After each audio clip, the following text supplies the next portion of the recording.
So if you're like me and you love a good DMC, a deep, meaningful conversation, you like to get into the nitty-gritty with folks, really go there and dive deep, then there may be times when you walk away from certain conversations feeling a little bit overexposed or like you may have said too much. Years ago, I got some really good advice that locates that line between being vulnerable, authentic, open, and oversharing. I'm a writer and it's actually writing advice, but I think it applies really well to all sorts of exchanges.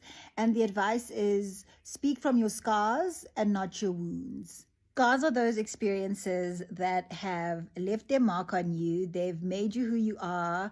They'll always be with you, but you've had some chance to process and integrate and heal them and hopefully find some meaning in them. Whereas wounds are those things that are fresh, they're still bleeding, they're still raw and still sensitive. A good rule of thumb is if you're not sure if you're dealing with a scar or a wound, then treat it like a wound. But I think there's two really good clarifying questions that you can ask yourself just to be sure. The first one is, does the person's response or reaction matter? If you share with someone and they have an insensitive or invalidating response to what you shared, will that upset you? Will that impact you? If so, you're dealing with a wound.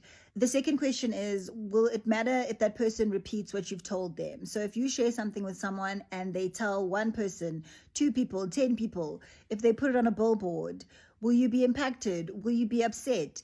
If so, you're still in wound territory.